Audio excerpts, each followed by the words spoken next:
chers élèves, on va continuer la troisième partie du chapitre 8, fraction 2. À la fin de cette vidéo, vous serez capable de trouver l'inverse d'une fraction, trouver le quotient de deux fractions et résoudre des problèmes relevant de la multiplication et de la division des fractions. Comme matériel, on aura besoin d'un stylo, d'un papier et du livre des mathématiques. Tout d'abord, comment diviser les fractions?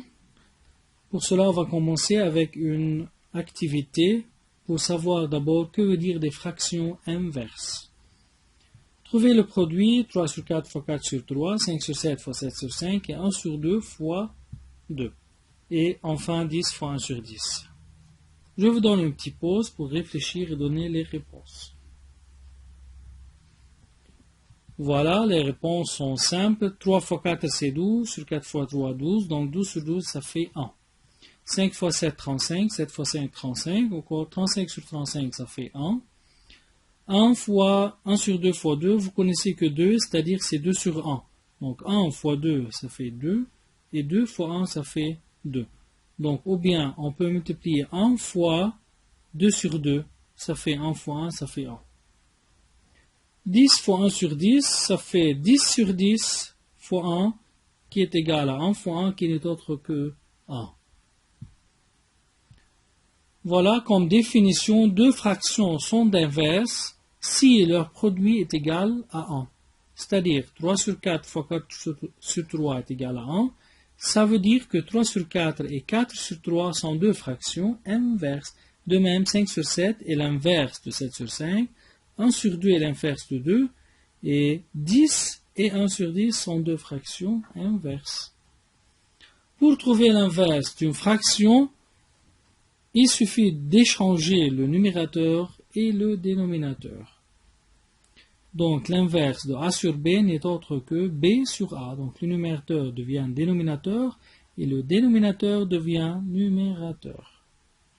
Avec A et B, bien sûr, sont deux entiers naturels non nuls parce qu'on doit faire l'inverse.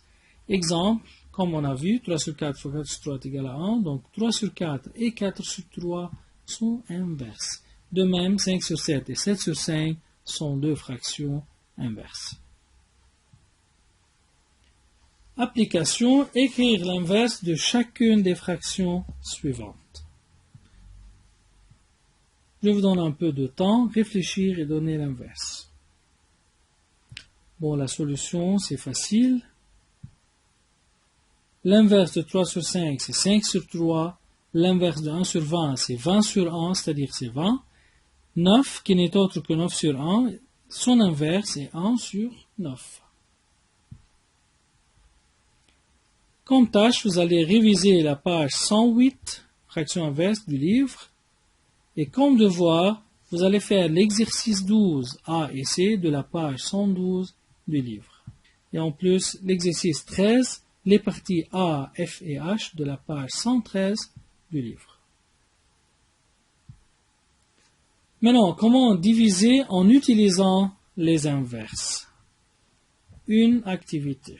Dans cette figure, la partie colorée représente la moitié d'une orange, donc c'est la fraction 1 sur 2. Si on divise cette moitié en parties égales à 1 sur 4 de l'orange chacune, c'est-à-dire 1, 2, 3, 4. Chaque partie est égale à 1 sur 4, c'est-à-dire le quart de l'orange. Et là, on a divisé cette moitié chacune en 1 sur 4. Là, comme conclusion, combien de parties ici on a obtenu? On obtient ainsi deux parties de ce 1 sur 4. C'est-à-dire combien de 1 quart on obtient si on divise cette moitié? On obtient deux parties qui sont égales chacune à 1 sur 4 de l'orange. Donc 1 sur 2, cette moitié, divisé en 1 sur 4 donne deux parties égales. Maintenant, c'est à vous de calculer 1 sur 2 fois 4 et compléter par plus grand, plus petit ou égal les expressions ou bien l'expression suivante.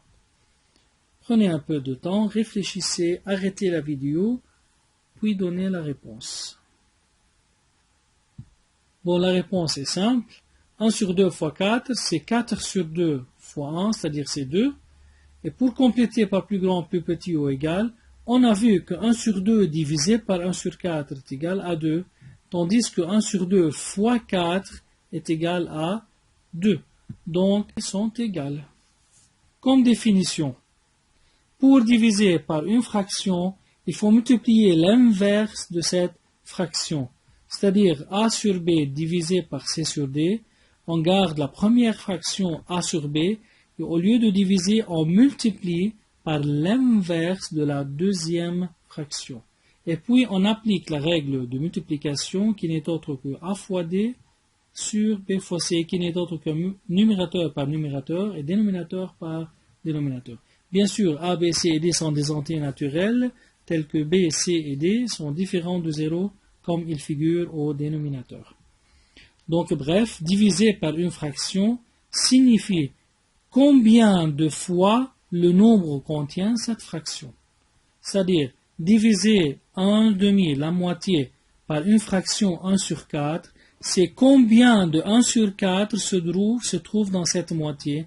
On a trouvé qu'on a deux parties, c'est-à-dire 2 fois le 1 sur 4.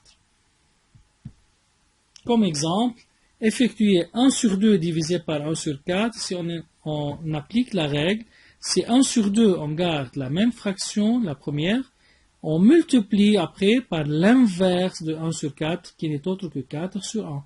Donc ça fait 4 fois 1, 4, 2 fois 1, 2, 4 sur 2, ça fait 2. Comme application, effectuez les divisions suivantes. Veuillez arrêter la vidéo, chers élèves, puis donner la réponse. Voilà comme solution. 5 sur 12 divisé par 25 sur 4, on garde 5 sur 12, on change la division par la multiplication et on multiplie par l'inverse de la deuxième qui n'est autre que 4 sur 25. Maintenant, on peut simplifier. 5 par 5, ça fait 1. 25 par 5, ça fait 5. Et là, on aura 4 divisé par 4, ça fait 1. Et 12 divisé par 4, ça fait 3. Donc 1 fois 1 est égal à 1. 3 fois 5, ça fait 15. La deuxième, 3 sur 4, la division est changée en multiplication. 30, c'est-à-dire c'est 30 sur 1. On multiplie par l'inverse de 30 sur 1, ça fait 1 sur 30. Puis on fait la division ici par 3 et ici par 3. On aura ici 1 sur 40. Et la troisième, 1 sur 10 divisé par 6 sur 10. Pourquoi 6 sur 10? Parce que 0,6 n'est autre que 6 sur 10 parce qu'on a un seul chiffre après la virgule. Et 1 sur 10, la division est changée en fois. Puis on multiplie par l'inverse de la deuxième. On simplifie 10 par 10, ça fait 1. Donc il reste 1 sur 6. Une autre application. Après l'anniversaire de Rima, il reste les 2/5 d'un gâteau. La partie restante, c'est-à-dire les 2/5, est également répartie en 3 personnes. Quelle fraction du gâteau chaque personne obtient-elle? Veuillez arrêter la vidéo, mes chers élèves, et réfléchissez un peu pour donner la réponse. Et comme solution, comme on dit, les 2/5 sont répartis entre 3, c'est-à-dire les 2/5 divisés par 3. Et pour multiplier, on applique la règle de division.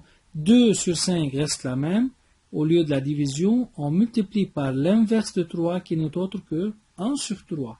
Et puis on applique 2 fois 1, ça fait 2. 5 fois 3, ça fait 15. Donc chaque personne obtient les 2/15 du gâteau.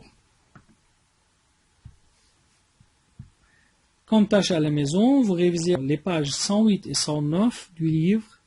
Et comme devoir, vous effectuez l'exercice 14, les parties A, B, C et E, et l'exercice 15, les parties A, B, D et E de la page 113 du livre. Et comme résumé finalement, donc on a pu savoir comment multiplier par une fraction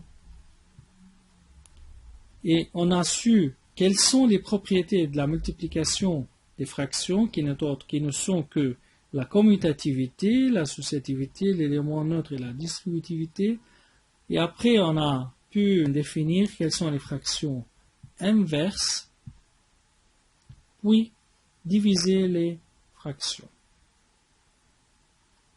Merci mes chers élèves pour votre attention et à bientôt.